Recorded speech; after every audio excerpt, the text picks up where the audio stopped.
lagi di Gabriel Media Channel. Seperti biasa kali ini kakak mau bahas soal UTBK untuk subtes bahasa Inggris. Ayo, siapa yang masih kesulitan untuk paham bahasa Inggris? Nah, kali ini kita akan cari cara yang cepat untuk memahami soal di teks bahasa Inggris. Jadi langsung aja yuk kita bahas untuk soal yang pertama. Nah, di sini udah seperti biasa ada bacaannya yang pasti ya kalau bahasa Inggris.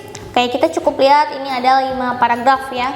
Sekarang kita lihat untuk pertanyaan pertama. Which sentence is not relevant in paragraph 1? Oke, ini soal dari UTBK tahun 2020 ya teman-teman.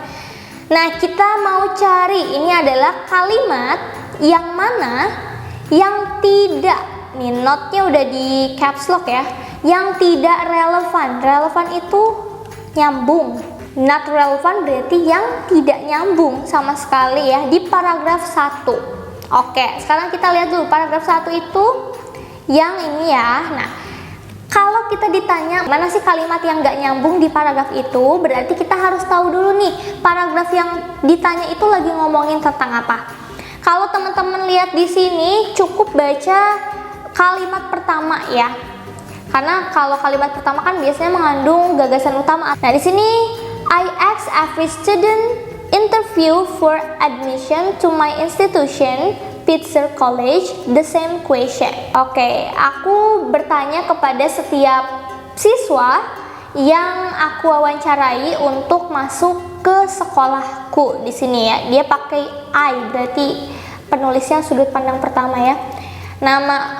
Maksudnya masuk kuliahan, namanya Pitzer College. Jadi dia menanyakan pertanyaan yang sama ke setiap calon mahasiswa, intinya gitu.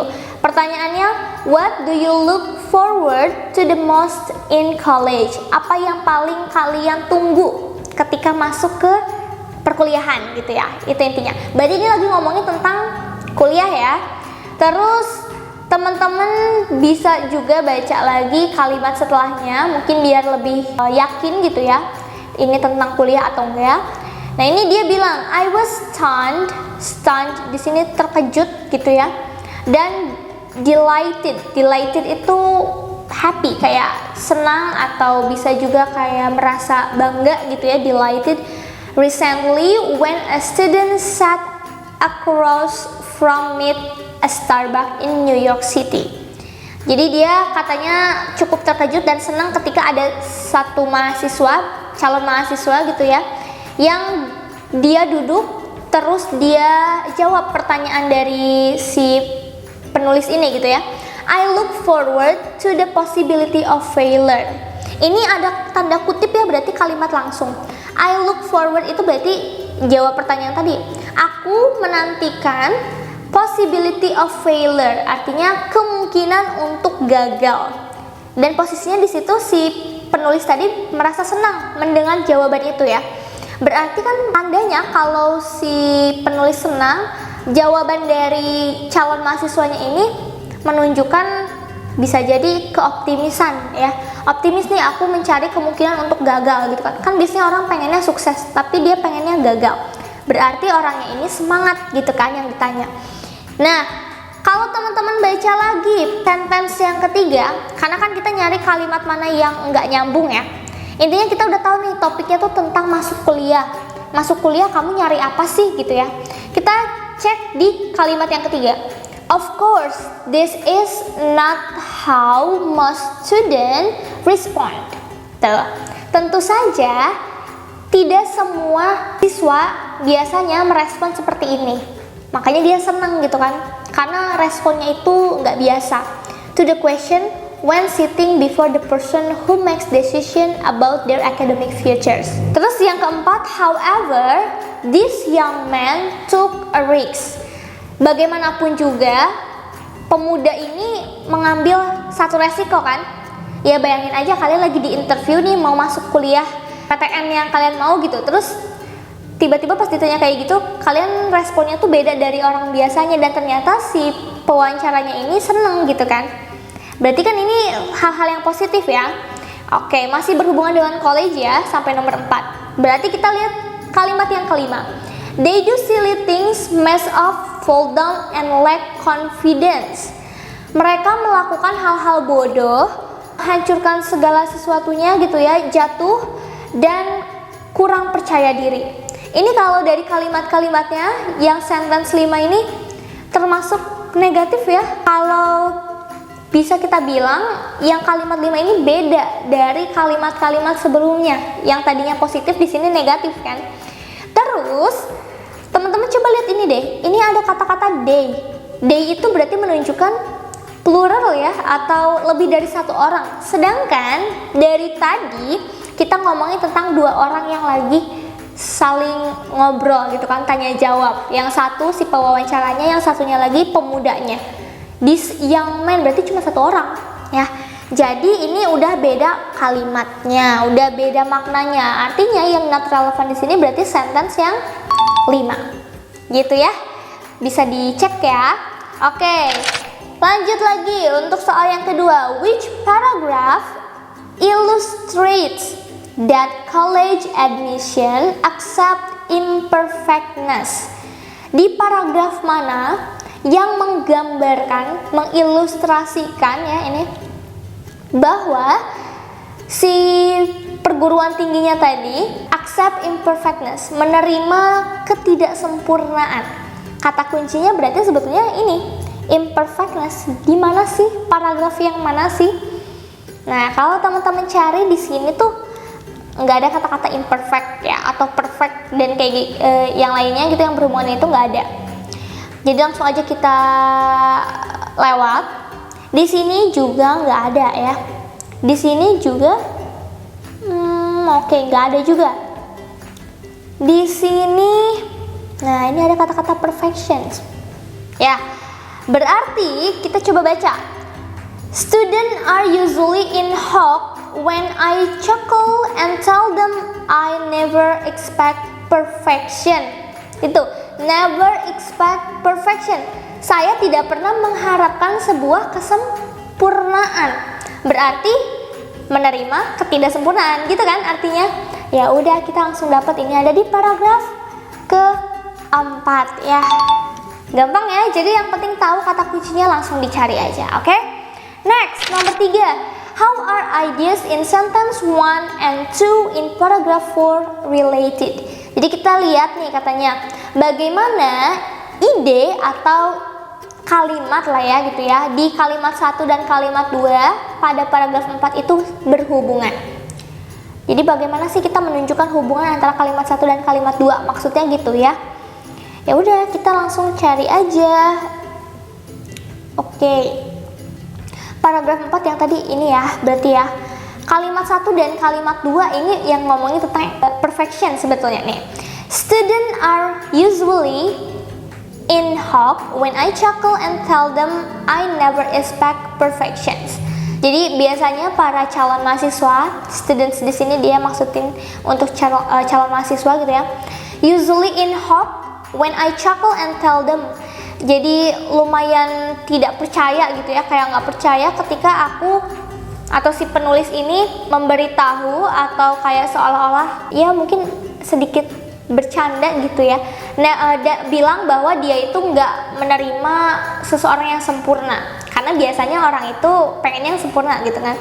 Terus yang kalimat 2 dia ngomongin in fact, faktanya I prefer they not project it in their college application. Jadi faktanya aku lebih baik bahwa mereka itu tidak menampilkan itu di formulir penerimaan mahasiswa barunya. Jadi kalau ada mahasiswa baru ngisi formulir, dia harapannya sih justru memilih yang emang terlihat tidak sempurna gitu ya. Jadi kalau teman-teman lihat sebenarnya di sini ada kata-kata ini nih, in fact, faktanya. Berarti sentence kedua itu merupakan fakta yang memperkuat sentence pertama ya. Jadi kalau kita cek di nomor 3, itu yang betul adalah C.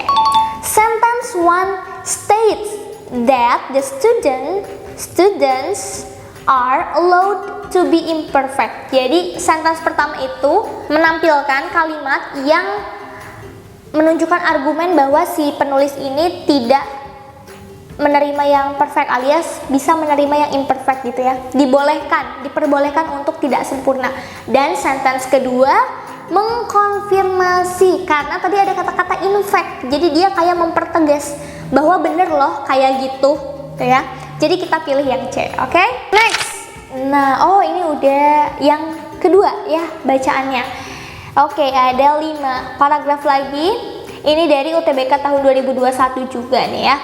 Kita langsung baca aja. The author would apparently agree that the relationship between honey and other sweeteners in paragraph 1 is similar to the phenomenon of bla bla bla. Wah, lumayan panjang ya kalimatnya. Oke, ini artinya penulis tuh menunjukkan persetujuan ya. Menunjukkan persetujuan bahwa hubungan antara madu dengan pemanis yang lain di paragraf 1 itu sama kayak apa sih? Biasa kalau di bahasa Indonesia tuh ya ini mirip kayak kosakata yang punya makna yang sama gitu. Tapi bukan peribahasa juga sih. Kalau peribahasa kan biasanya ini ya kalimat yang lumayan panjang. Kalau ini tuh cuman kayak misalkan aku dan kamu tuh kayak burung dan bunga misalkan gitu, saling membutuhkan kayak gitu ya. Jadi dicari hal-hal yang mirip. Nah, di sini dia mau tahu honey atau madu sama pemanis lain itu hubungannya kayak apa sama apa sih? Itu kan? Kita cek dulu berarti di paragraf 1 ya. Di sini. Kata-kata honey itu mulai dari awal udah ada ya. Even though honey comes from a natural source, it is still an added sugar. Meskipun madu itu datangnya dari sumber daya alami gitu ya.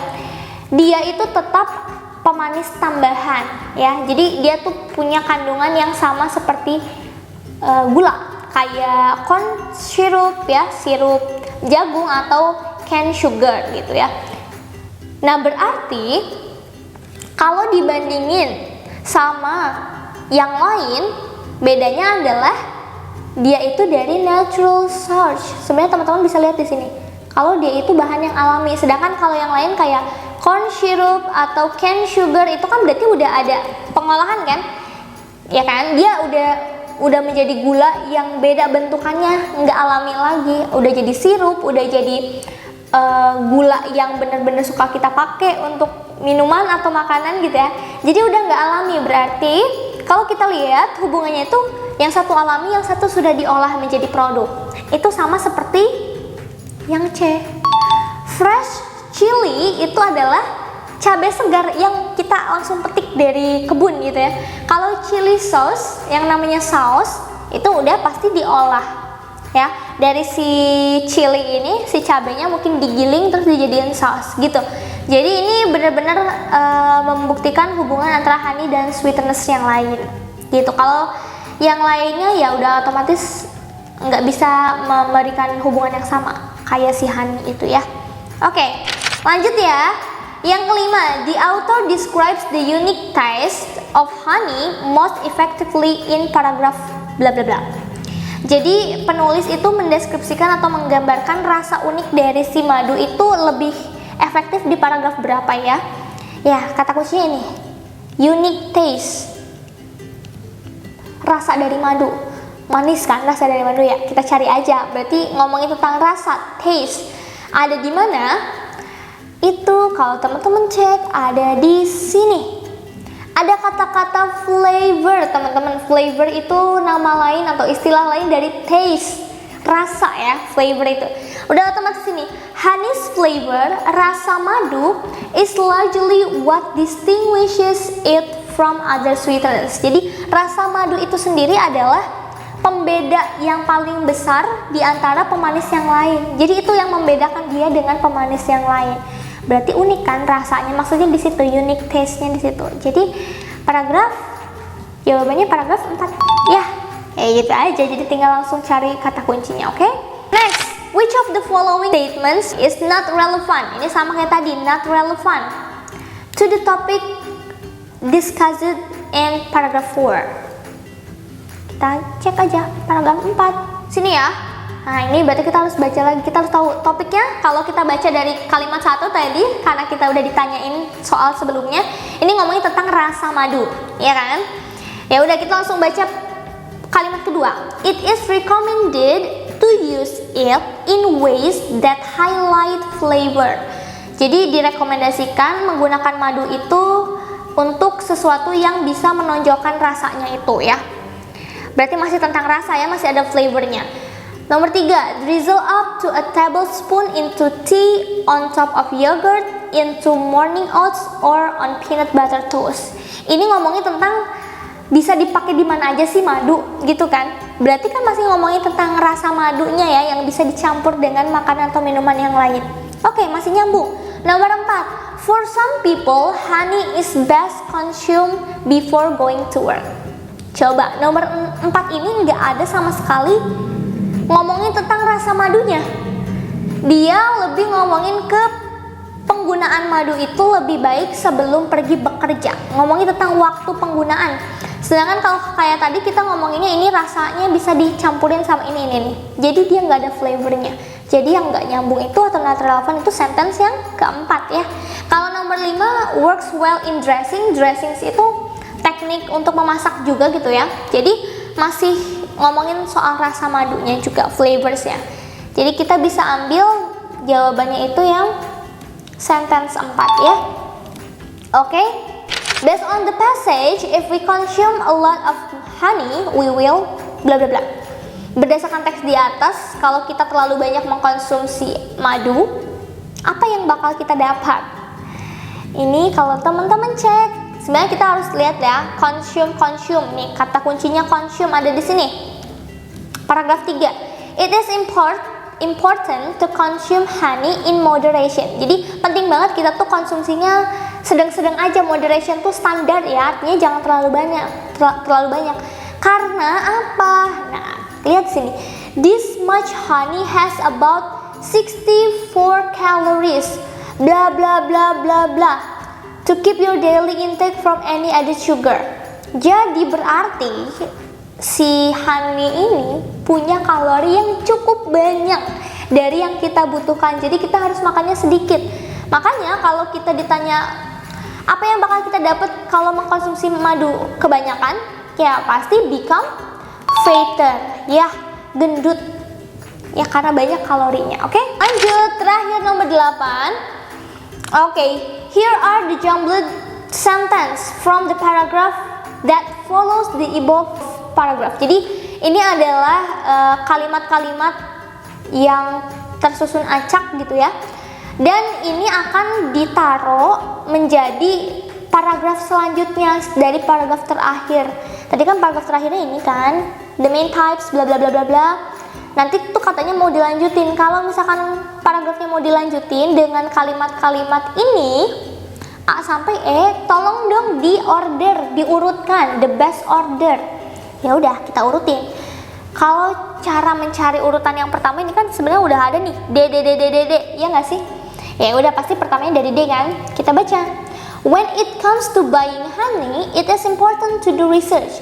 Ketika kita mau beli madu, penting banget untuk melakukan penelitian, gitu kan? Research itu penelitian. Setelah D, ada yang ke A, ada yang ke B, ada yang ke C. Berarti E udah pasti salah ya? Nggak ada ya? Kita lihat aja, kita sambungin.